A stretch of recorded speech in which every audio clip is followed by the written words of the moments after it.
So hello everyone, my name is Harshit Chopra and this is Civil Friend channel.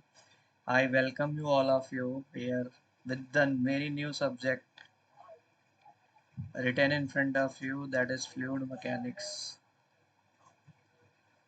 So it is fluid mechanics. Today I am starting this new session on fluid mechanics.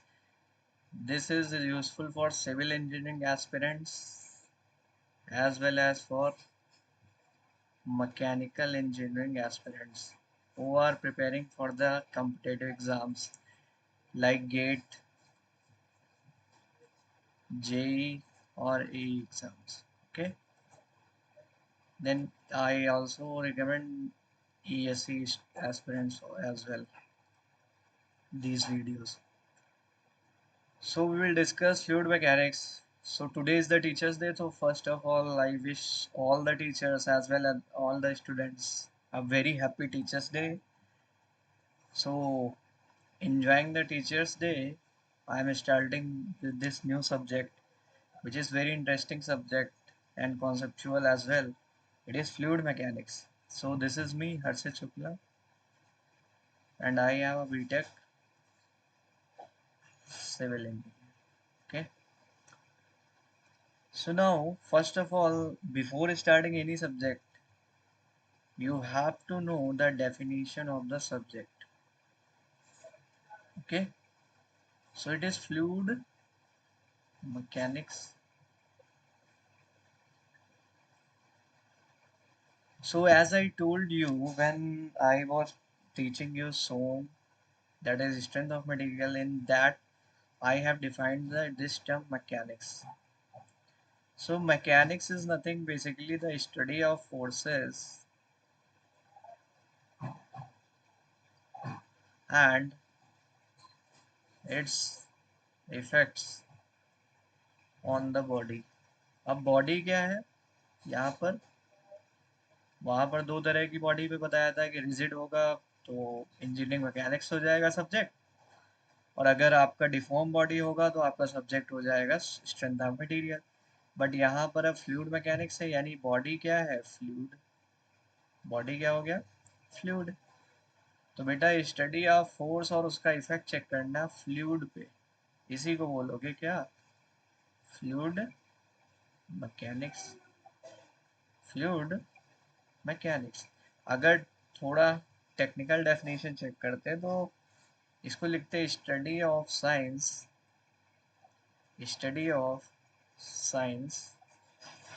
which deals with the which deals with the behavior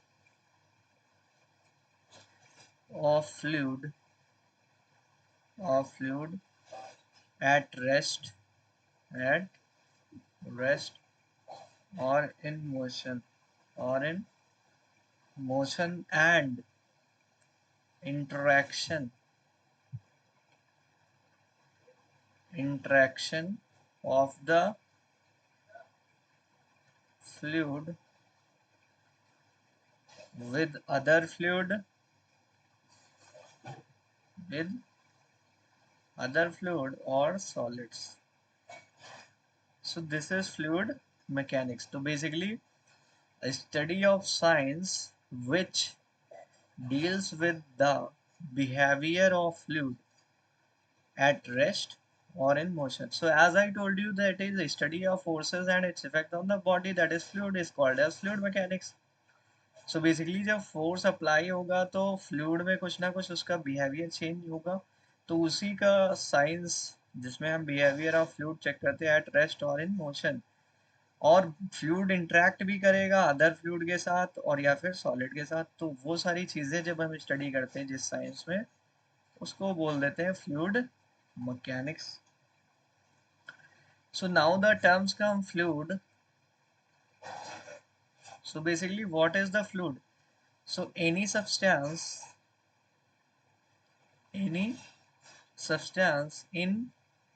liquid in liquid or gaseous form is called fluid, is called तो मैंने बोला कोई भी substance जो liquid form में हो या फिर गैसियस फॉर्म में हो उसको मैं फ्लूइड बोलूँगा। For example oil, water, air, gasoline, etc. are the examples of fluids. So these are the liquids and these are the gases. So any substance in gaseous or liquid form is called as fluid. Okay. Now the important point comes. Basically, what is the difference between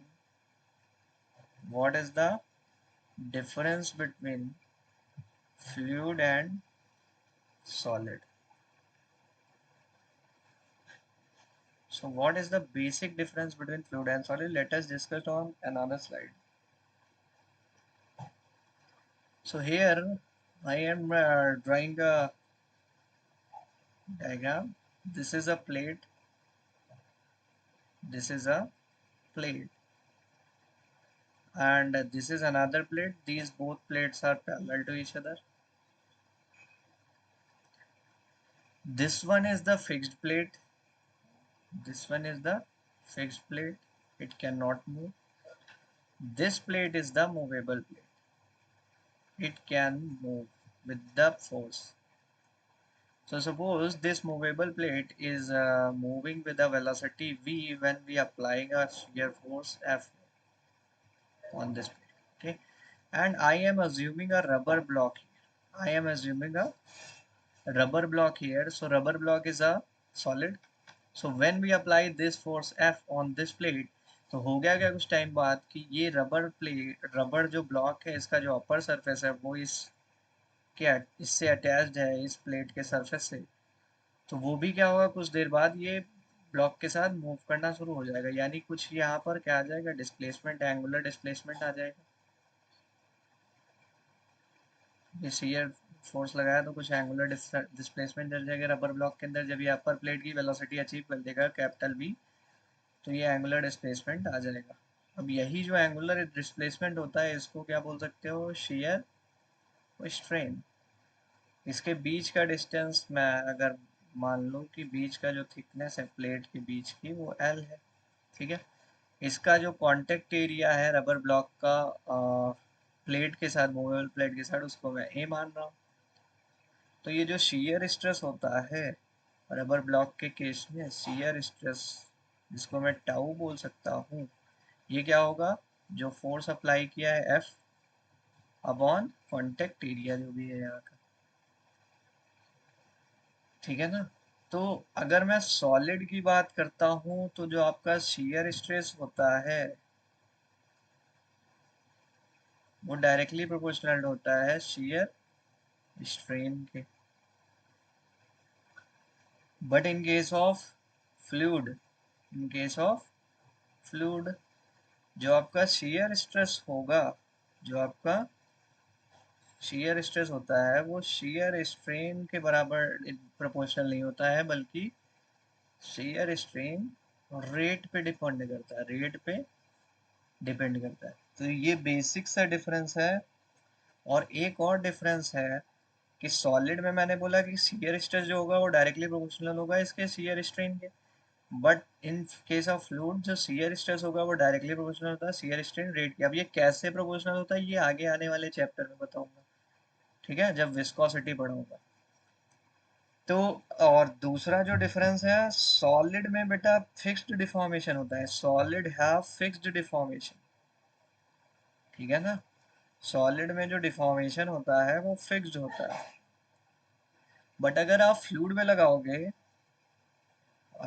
but fluids have continuous deformation, continuous deformation under the force. बेटा solid में क्या है कि आप force लगाया, कुछ deformation हुआ, body fail हो गया, ठीक है। बट फ्लूइड के केस में क्या है कि बॉडी कंटिन्यू डिफॉर्म करता जाता है, इसमें कोई फिक्स्ड अमाउंट ऑफ डिफॉर्मेशन नहीं होता है। तो यही लिखा हुआ, solid have fixed deformation and but fluids have continuous deformation. So these are the basic difference between fluid and solid. कभी कभी पूछ लेते हैं 1 मार्क में JE question, Now, if I will talk about the application part of fluid mechanics, why this subject is so important for civil engineering as well as mechanical engineering. So that's why I am discussing here application of fluid mechanics, that is FM. So first is application we have to see in aero aeroplane industry, और we can say spacecraft. यहाँ पर fluid के बारे में जानकारी होना ज़रूरी है। अगला जो है कार की बात करो या फिर वी कैन से ऑटोमोबाइल, ठीक है, तो उसमें भी आपका ये इंपॉर्टेंट रोल प्ले करता है। अगला अगर मैं बात करता हूँ आपसे, अगला जो बात करता हूँ कि पावर प्लांट्स, ठीक है ना, उसमें भी एप्लीकेशन फ्लूइड मैकेनिक्स का होता है। अगला चौथा जो है वो क्या है, ह्यूमन बॉडी, जो हमारा बॉडी है इसमें जो ब्लड का मूवमेंट होता है ये भी फ्लूइड मैकेनिक्स का पार्ट इसमें रहता है, प्रेशर वगैरह चीज़ें रहती हैं, ठीक है ना।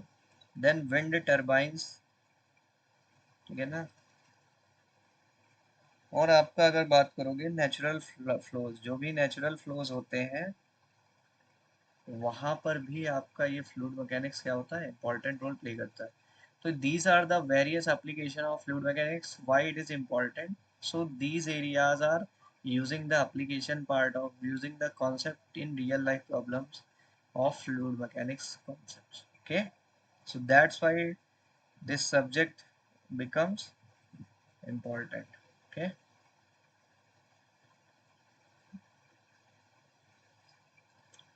Now by seeing the importance of this subject, now deal with we have to deal with basically. अगर मैं आपसे एक चीज बोलता हूँ कि मैंने एक फ्लूइड एलिमेंट ले लिया है, मैंने क्या ले लिया है, एक फ्लूइड एलिमेंट ले लिया है। अब अगर इस फ्लूइड एलिमेंट की मैं बात करता हूँ तो इस पे एक तो इसके जो फोर्स लगेगा वो इसके टेंजेंशियल डायरेक्शन में फोर्स लगेगा, ठीक है, जिसकी वजह से टेंजेंशियल स्ट्रेस जनरेट होगा जिसको मैं शियर स्ट्रेस बोल सकता हूँ, टाउ। और एक इसके नॉर्मल डायरेक्शन में फोर्स लग रहा होगा तो उसकी वजह से normal stress sigma M generate हो रहा होगा, ठीक है ना। अगर मैं आपसे बोलूं कि what do you mean by normal stress, तो सिग्मा एन क्या हो जाएगा, इट इज नॉर्मल फोर्स जो होगा अपॉन एरिया होगा जो इसका। और यही नॉर्मल स्ट्रेस को हम फ्लूइड में प्रेशर के नाम से जानते हैं, ठीक है। अगर हम बात करें टेंजेंशियल फोर्स की वजह से जो टेंजेंशियल स्ट्रेस है तो ये टाउ शियर स्ट्रेस हो जाएगा आपका, क्या, जो टेंजेंशियल फोर्स होगा अपॉन एरिया जो होगा, ठीक है ना, क्लियर है। अब यहाँ पर फ्लूइड में एक और इम्पोर्टेंट कॉन्सेप्ट आता है कि बेटा what do you mean by no slip condition, very important. तो इसका कॉन्सेप्ट ध्यान से समझ लेना। देखिए होता क्या है कि अगर मैं आपसे बोलूं कि जो सॉलिड सरफेस होता है, देखो फ्लूइड बहता है तो कहीं ना कहीं सॉलिड सरफेस होगा उसके किनारे पे, तो जहां पर सॉलिड सरफेस होता है उसके नियर नियर सॉलिड सरफेस भी कह सकता हूँ, नियर या at the rate solid surface, जो आपका वेलोसिटी फ्लूइड का हो जाता है वो जीरो हो जाता है। अब ये क्यों होता है, तो due to viscosity property of fluid. Viscosity is the property of fluid, basically it is resistance to motion of the fluid, okay? So due to viscosity at the solid surface आपका velocity fluid का zero हो जाता है। इस condition को ही बोलते हैं हम क्या, नो स्लिप कंडीशन। इसीलिए हम अगर डिफरेंट वेलोसिटी प्रोफाइल देखें, अगर ये velocity profile over a blunt flows की बात करते हैं तो it is something like this, ठीक है। आप देख सकते हो कि यहाँ पर सॉलिड सरफेस है, यहाँ पर वेलोसिटी जीरो हो जा रहा है, धीरे धीरे क्या हो रहा है, इंक्रीज कर रहा है, ठीक है ना। तो ये velocity profile over blunt nose, okay. Now अगर मैं बात करता हूँ velocity distribution over a plate, so this is a plate And if we are talking about velocity profile over a plate, so suppose steady laminar flow approaching with a uniform velocity u here. So जब approach कर रहा है उस time जब यहाँ पे आया ये फ्लूइड, तो इसका जो वेलोसिटी डिस्ट्रीब्यूशन होगा it is something like this, it is something like this. Near the solid surface क्या है, वेलोसिटी जीरो है, this is the no slip condition. Okay, तो this is velocity, this is the uniform approach velocity. Uniform मतलब जिस velocity के साथ fluid आपका approach कर रहा है near the solid, uniform approach velocity. Velocity distribution over a plate. Okay, now after this no slip condition we have to discuss very important thing here, that is classification of fluid flow। so this is very important, ये समझना बहुत जरूरी है। तो पहला अगर मैं classification करूंगा तो it is viscous and inviscid flow.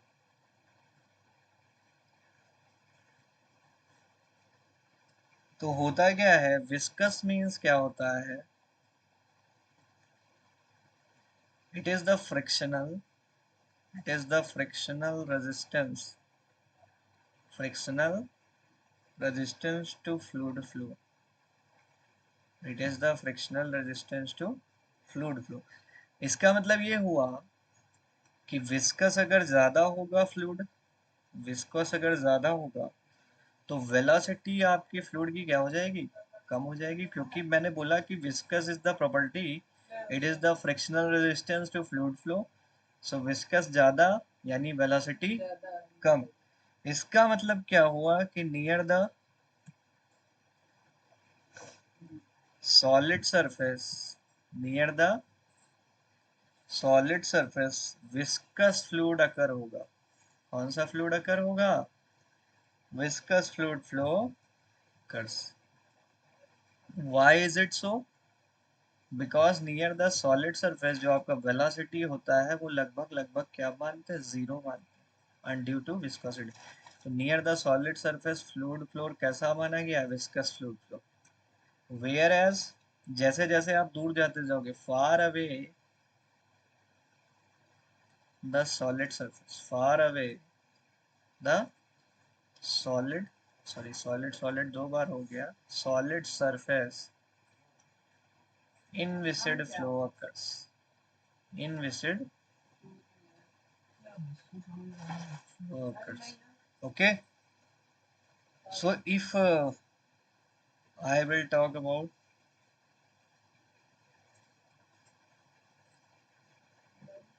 एक यूनिफॉर्म फ्लो स्ट्रीम आ रहा है एक प्लेट के ऊपर, तो ये इसका जो प्रोफाइल बनता है समथिंग लाइक दिस, ये यूनिफॉर्म फ्लो आया, it is something like this. ठीक है, ये आपका यूनिफॉर्म फ्लो आ रहा है प्लेट के ऊपर, something like this, it is something like this. तो आप अगर मुझे बताओ यहाँ पर अगर फ्लूइड फ्लो को क्लासिफाई करना होगा कि विस्कस कहाँ पे, तो बेटा this is the plate, this is the plate, so plate के नियर अबाउट कैसा फ्लो होगा, विस्कस फ्लो। और यहाँ पर भी कैसा होगा, विस्कस फ्लो प्लेट के पास। और जैसे जैसे दूर जाते जाओगे प्लेट से, वैसे वैसे क्या होता जाएगा, आपका फ्लो कौन सा हो जाएगा, इनविसिड फ्लो। ठीक है,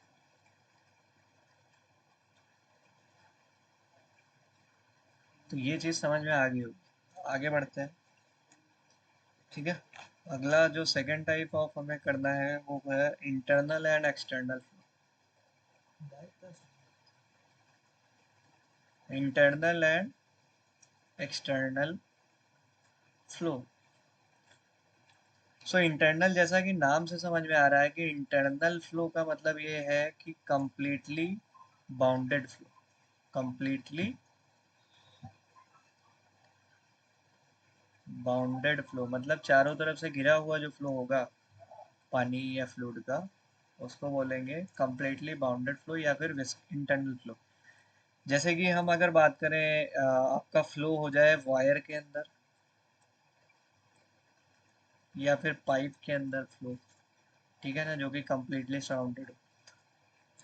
अब अगर एक्सटर्नल फ्लो की बात करोगे, किसकी फ्लो की बात करोगे, एक्सटर्नल फ्लो, तो जैसा कि नाम से समझ में आ रहा है completely unbounded flow, completely unbounded flow. तो flow over a wire, flow over a pipe और वायर, ओवर अ पाइप और वायर आपका क्या हो जाएगा, एक्सटर्नल फ्लो। एक और इसी में समझ लेते हैं हम, क्योंकि वो भी ज़रूरी है, ओपन चैनल फ्लो। कौन सा फ्लो होता है, ओपन चैनल फ्लो। तो बेटा जितने भी आप देखते हो कि रिवर हो गया, पॉन्ड हो गया, तो जो इस तरह का फ्लो होता है जहाँ पर नेचुरल फ्लो हो रहा हो, उस तरह के फ्लो को आप बोल सकते हो बेसिकली ओपन फ्लो, यानी ओसीएफ अगर शॉर्ट में बोलता हूँ। इसके लिए कंडीशन है, कंडीशन क्या है, एक तो फ्री सरफेस होना चाहिए। अगर ओपन चैनल फ्लो हो रहा है यानी फ्री सरफेस मस्ट है, होना ही चाहिए। दूसरा चीज पार्शली फिल्ड होना चाहिए, कंप्लीटली फिल्ड नहीं हो सकता, ठीक है। तो अगर किसी फ्लो में पार्शली फिल्ड है और फ्री सरफेस है फ्लो का, तो उसको मैं लेता हूँ ओपन चैनल फ्लो की कैटेगरी में। जैसे कि आपकी इरिगेशन डिचेस में फ्लो होता है, इरिगेशन सॉरी इरिगेशन बता रहा हूँ, इरिगेशन डिचेस फ्लो, या फिर आप रिवर फ्लो की बात कर लो, किसकी बात कर लो, रिवर फ्लो। तो ये सारे आपके ओपन चैनल फ्लो में आते हैं। अगला मुझे डिफाइन करना है, अगला अगर मैं क्लासीफाई करना चाहता हूँ फ्लूइड को, तो मैं क्लासीफाई क्या करूँगा, अगला मैं क्लासीफाई करता हूँ compressible and incompressible flow. It is third one, compressible and incompressible flow. तो कंप्रेसिबल एंड इनकम्प्रेसिबल का मतलब, कंप्रेस आपको नाम से समझ में आ रहा है कि कंप्रेस हो सकता है, कंप्रेस हो सकता है, इसका मतलब जो डेंसिटी है ये कुछ डेंसिटी डिफाइन करेगा। तो अगर डेंसिटी आपकी चेंज हो रही है, अगर डेंसिटी चेंज हो रही है फ्लूइड में, तो आपका फ्लूइड कैसा है, कंप्रेसिबल है, ठीक है ना। अगर बेटा density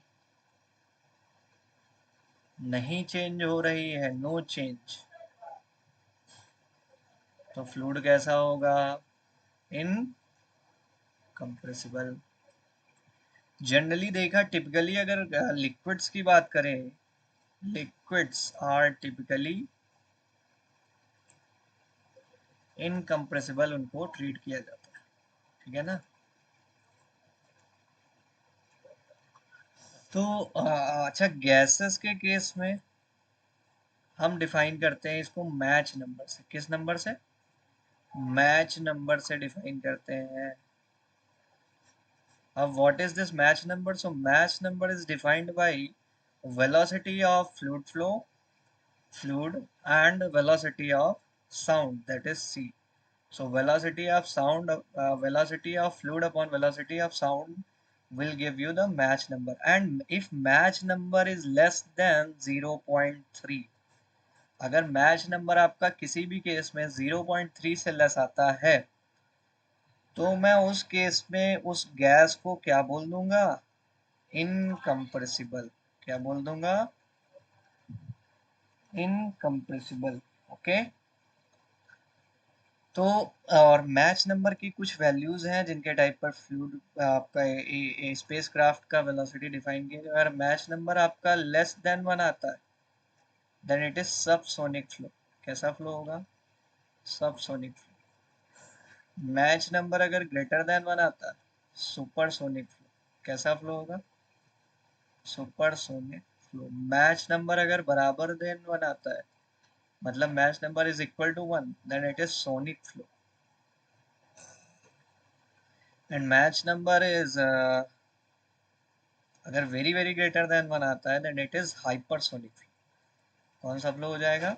hypersonic flow. So this is all about the Mash number. You have to remember this formula Mash number because इससे कभी कभी एक मार्क में क्वेश्चन पूछ लेते हैं कि अगर बताओ वेलोसिटी ऑफ फ्लो इतना है और वेलोसिटी ऑफ साउंड आपको पता है 315 मीटर पर सेकेंड, आई थिंक यही होता है, ठीक है।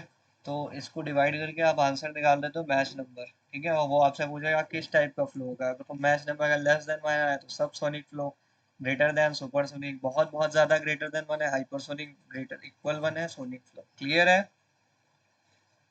क्लियर है। इसके बाद चौथा अगर बात करते हो तो आता है लेमिनार एंड टर्बुलेंट फ्लो। ये पूरे चैप्टर्स हैं लेमिनार एंड टर्बुलेंट फ्लो का, तो इसको डिटेल में कैसे क्लासीफाई करते हैं वो सब चीज़ें हम रेनॉल्ड्स नंबर के बेस पर देखेंगे, क्योंकि रेनॉल्ड्स ने ही एक्सपेरिमेंट किया था। रेनॉल्ड्स एक्सपेरिमेंट पे बेस्ड उन्होंने बताया था कि फ्लो कैसा है लेमिनार या टर्बुलेंट। उन्होंने रेनॉल्ड्स नंबर को वहीं से डिफाइन किया था, आर ई, उस वैल्यू के बेस पे बताया था। अभी इतना समझ लो कि अगर मान लो कोई फ्लो स्ट्रीम है उसमें बहुत ही ऑर्डर में फ्लो हो रहा है तो उसको लेमिनार फ्लो बोल दोगे। क्या बोल दोगे? बढ़िया से ऑर्डर में बिल्कुल फ्लो हो रहा है तो लेमिनार फ्लो बोल दो। अगर मान लो कोई स्ट्रीम आप देख रहे हो जहाँ पे बहुत घिचपिच वाला, मतलब बहुत ही इस तरह का आपाधापी वाला फ्लो हो रहा है तो इसको टर्बुलेंट बोल दो, टर्बुलेंट, ठीक है ना। और अगर इन बिटवीन दिस कोई टाइप का फ्लो हो रहा है तो उसको बोलते हो ट्रांजिशनल, ठीक है ना। कौन सा फ्लो? और इन सारे फ्लो को डिफाइन किया है रेनॉल्ड्स साहब ने अपने एक्सपेरिमेंट के बेस पर, रेनॉल्ड्स नंबर के बेस। वो हम डिस्कस करेंगे जब लेमिनार फ्लो चैप्टर पढ़ेंगे डिटेल। देन आता है अपने पास स्टडी एंड अनस्टडी फ्लो। कौन सा flow? Study and unsteady flow. तो स्टडी एंड अनस्टडी फ्लो क्या कहता है? स्टडी एंड अनस्टडी फ्लो बोलता है, स्टडी फ्लो की अगर मैं बात करता हूँ, इसकी बात करता हूँ स्टडी फ्लो, तो स्टडी फ्लो का मतलब है कि properties of fluid, temperature and velocity, sorry, properties, temperature and velocity does not change with respect to time at a given point, at a given point। अगर एक पॉइंट की बात कर रहे हो फ्लूइड फ्लो के अंदर तो वहां पर अगर प्रॉपर्टीज, टेम्परेचर, वेलोसिटी में कोई चेंज नहीं हो रहा है with respect to time, then that type flow is called as steady flow। अब there is big difference between steady and uniform flow, आप लोग एक ही समझ बैठते हो।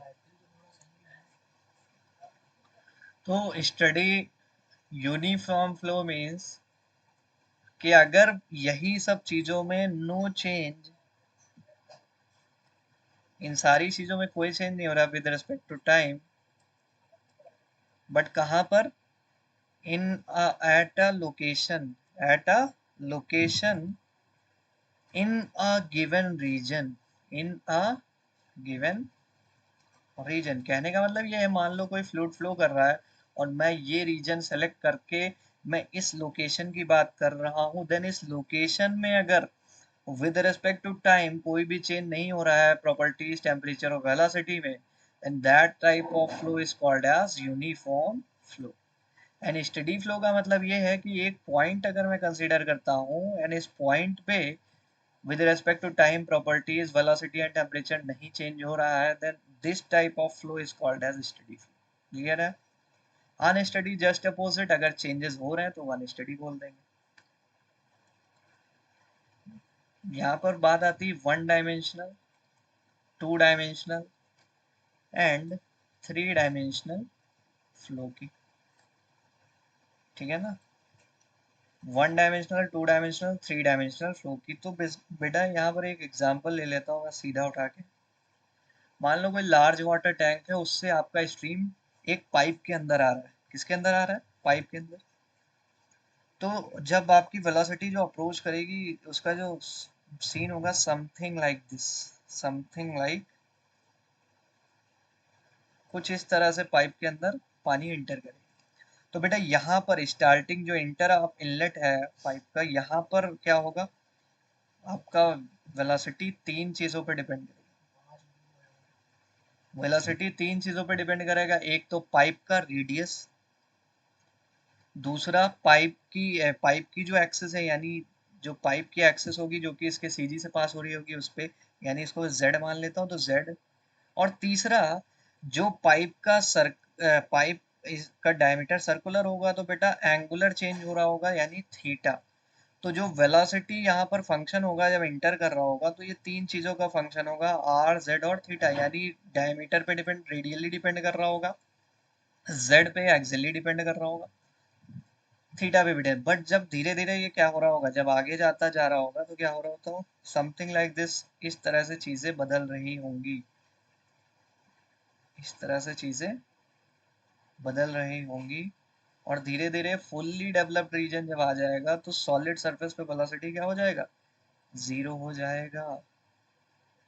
सॉलिड सरफेस पे जीरो होने का मतलब है कि अब जो आपका वेलोसिटी है वो दो चीजों पे डिपेंड कर रहा है, वो अब सिर्फ रेडियली डिपेंड कर रहा है। यहाँ पर अगर आप बात कर सकते हो तो v अभी r और z पे डिपेंड कर रहा है, यानी यहाँ पर अगर फ्लो बात करोगे 2D है, यहाँ पर कैसा सिर्फ रेडियली अब डिपेंड कर रहा है तो फ्लो 1D है। जब एंटर किया था फ्लो क्या था, 3D। ठीक है, तो इस तरह से one dimensional, two dimensional, three dimensional चीजें होती हैं फ्लूइड फ्लो के अंदर, ठीक है ना। तो फुल्ली डेवलप्ड जब फ्लो हो जाता है तो सिर्फ रेडियली डिपेंड करता है, यहाँ पर थ्री डायमेंशनल होता है।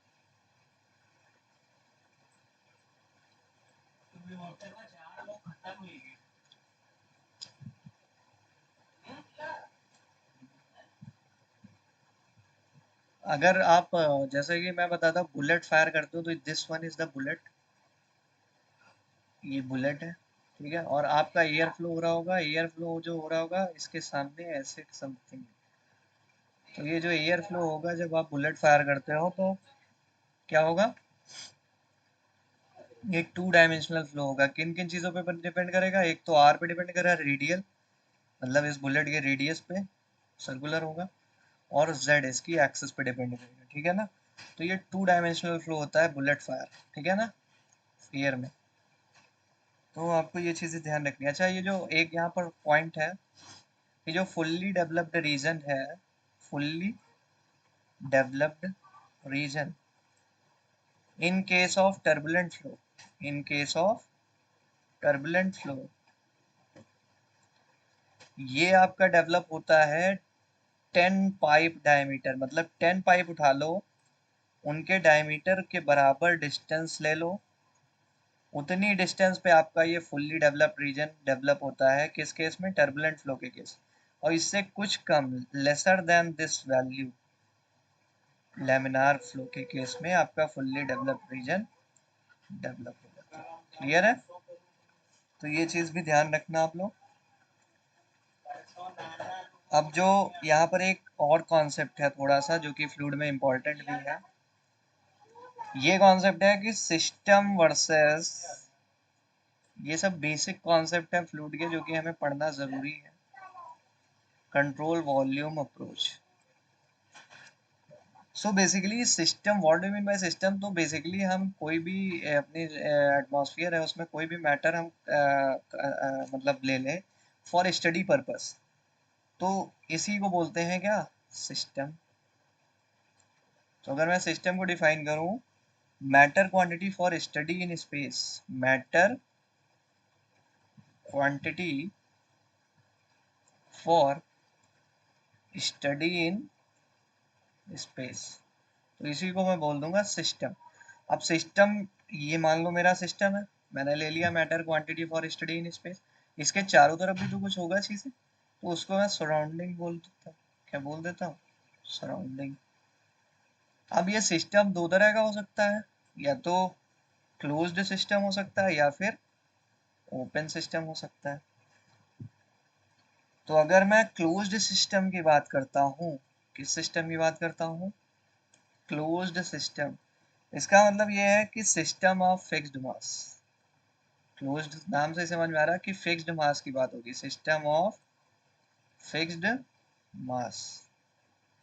जैसे फॉर एग्जांपल मैंने एक ये सिलेंडर लिया है, ठीक है,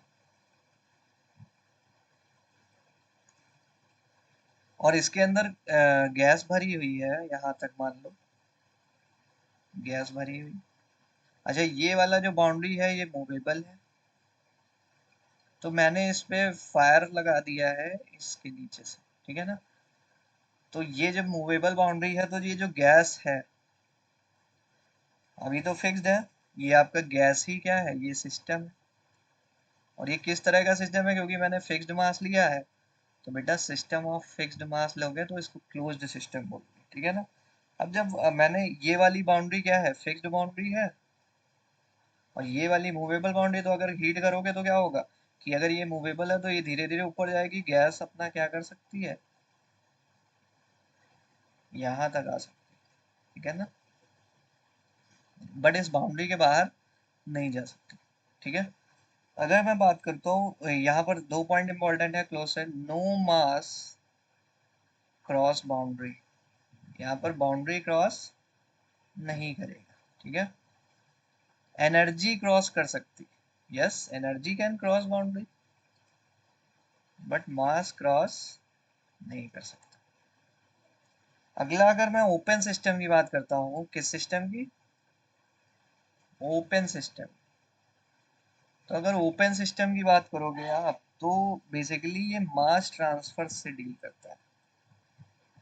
कहने का मतलब ये है कि हम अगर इंजीनियरिंग प्रॉब्लम्स की बात करें तो जितना भी इंजीनियरिंग प्रॉब्लम बात करेंगे फ्लूइड मैकेनिक्स में, वो mass flow in and mass flow out की बात करता है। तो इसको स्टडी करने के लिए हम जो सिस्टम लेते हैं, ठीक है, उसको बोलते हैं open system.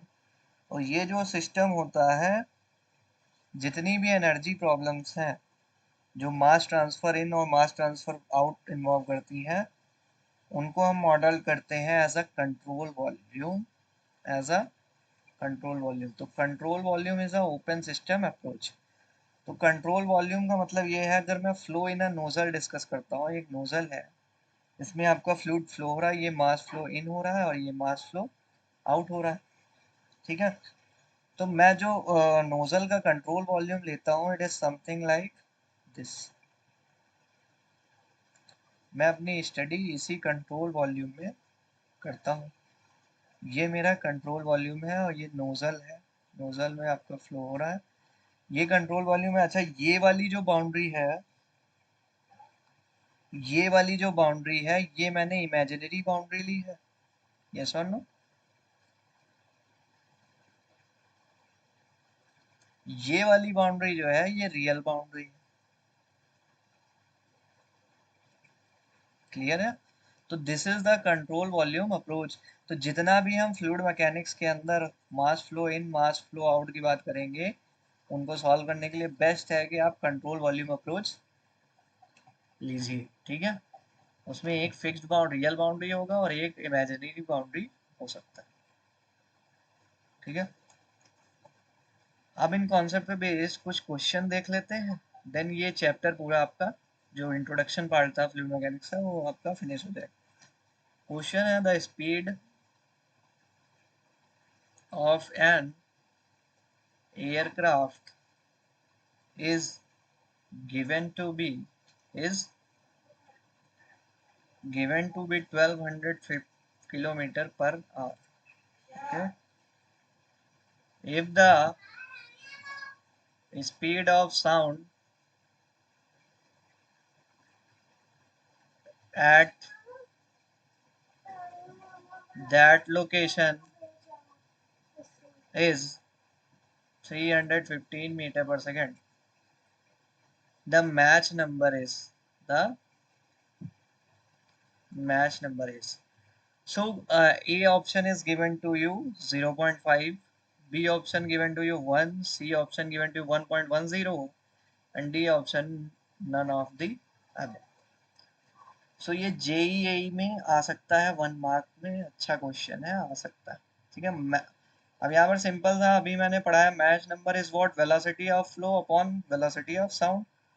So here velocity of flow is given to you 1250 kilometer per hour, but velocity of sound has been known at meter per second. So kilometre per hour को मीटर पर second बदलने के लिए simple सा 1250 को multiply कर दो 5/18 से, तो ये कैलकुलेट होके कितना आएगा, 18 से अगर आप डिवाइड करोगे इसको पहले, सॉरी, इसको पहले आप क्या कर दो, 2 9 जा 18, 2 6 जा 12, 2 2 जा 4, 2 5 जा 10। नाउ 9 से अगर करोगे तो क्या आ जाएगा, 9 से 7 जा 63 ज्यादा हो जाएगा, 9 6 जा 54, 9 6 जा 54, 8 5 9 9 जा 81, 4 बचा 0, 9 4 जा 36, 4 बचा 0, 69.44। सो यहाँ से आ जाएगा 5 4 जा 0, 5 4 जा 20, 2 आ गया। ठीक है, 5 9 जा 45, 5 9 जा 45 प्लस 2 47 का 7, 5 6 जा 30 एंड 30 5 9 जा 40, 40 and plus here once again we will multiply 5 4 जा 20 का 0, 5 4 जा 20 plus 2 22 का 2, 5 9 जा 45, 45 plus 2 47 का 7, 4 5 6 जा 30 plus 4 34। So it is 347.320, so it is 347.20 here and it is 315 meter per second. So solve it and you will get the answer 1.10. The match number is comes out to be 1.10. So it is option C is the correct one. Simple formula based question है, 1 mark में आ सकता है। तो इसके लिए आपको ये match number का कॉन्सेप्ट पता होना चाहिए। अब ये मान लो आगे इसमें क्वेश्चन पढ़ा देते कि सबसोनिक होगा फ्लो, सुपरसोनिक होगा, तो बेटा ये 1 से ग्रेटर है, तो 1 से ग्रेटर है तो फ्लो कैसा हो जाएगा, सुपरसोनिक। कैसा फ्लो हो जाएगा, सुपरसोनिक। ठीक है, then one more question is here, ये बहुत ही अच्छा सा क्वेश्चन है। The weight of a 10 kg mass at sea level, at sea level is, तो बेटा ये फिल इन द ब्लैंक्स है। अगर आप 10 kg मास को सी लेवल पे लोगे तो कितना वेट होगा, तो बेटा 1 kg मास जो होता है सी लेवल पे वो होता है 9.81 न्यूटन। कितना होता है, 1 kg mass at sea level ये होता है 9.81 न्यूटन। तो 10 kg कितना हो जाएगा बेटा, इसको मल्टीप्लाई बाय 10 कर दो तो कितना हो जाएगा, 9810 एंड 2 डिजिट्स बिफोर डेसिमल, तो 98.10 newton. So answer is 98.10 newton. ठीक है, तो the weight of 10 kg mass at sea level क्या हो जाएगा, 98.10 न्यूटन। तो 1 किलोग्राम मास होता है इतने के बराबर, तो 10 kg कितने के हो गया। So this is all about today's session. So I hope आपको कॉन्सेप्ट अच्छे से समझ में आए होंगे आज के। So thank you all, keep preparing your self, always be happy in a life. Oh sorry, this diagram is not properly working, 1 second. Yes, so hands like this is angutha. All the best and happy Teachers Day once again, and always be happy and keep preparing yourself for the exam. Thank you all, God bless you, and if you like this session then kindly share it and subscribe my channel. Okay, God bless you, keep take care of yourself. Bye bye everyone.